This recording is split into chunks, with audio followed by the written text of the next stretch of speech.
The life journey of Dorothy Ziegler is being honored with a long-distance horse ride between her birth home in Kansas to the cultural testing grounds among the Lakota Sioux. Chante, Washte, Win, Wichoni, Ichimani, Ichun. The good-hearted woman does journey of life. Dorothy, known as Scooty, died of cancer on January 7th, and her husband Tom of the lower rural Lakota tribe in South Dakota wanted a ride to honor her for her accomplishments, which included horse camps at the Yankton Sioux Reservation. She's always helping other people out. She tried to bring the horse nation back to all the culture, the Native American culture.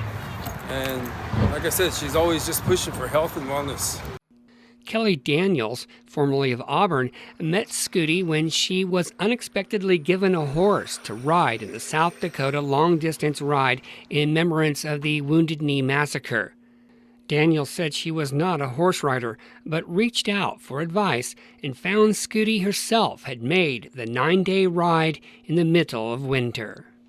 She was willing to train me for endurance riding. She gave me 2 extra horses, a trailer, and a truck so my sons could go with me. They're very giving people. They will give the shirts off their backs to just, give to anyone. Like that's their culture, is to give and to be kind, and even if they're poor. In South Dakota, the Wounded Knee and Chief Bigfoot Memorial rides follow the paths people actually took. And the ride for Scooty symbolically traces her own life journey.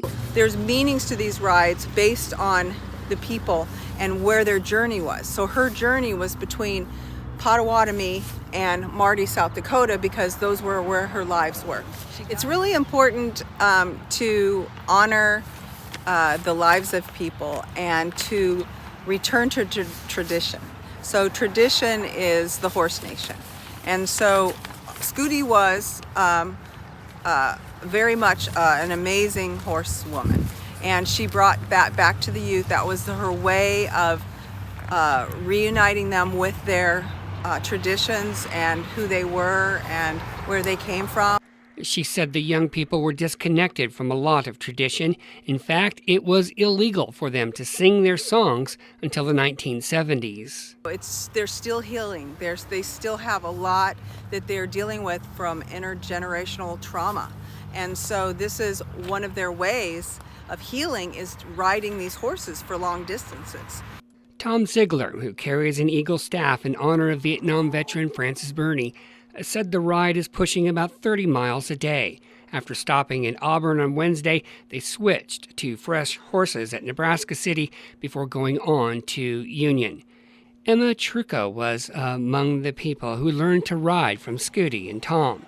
She commented about the recent days of rain since the ride started on March 22nd. The rain's hard. I like cold and snow better, but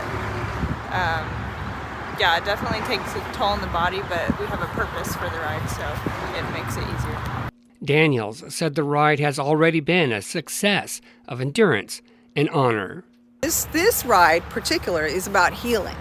So it's about helping the community heal, the people heal, helping them return to their traditions, but also eat better food, become aware of the organizations that are helping people. The ride is scheduled to reach Marty, South Dakota on April 4th. From Nebraska City, I'm Dan Swanson, News Channel Nebraska.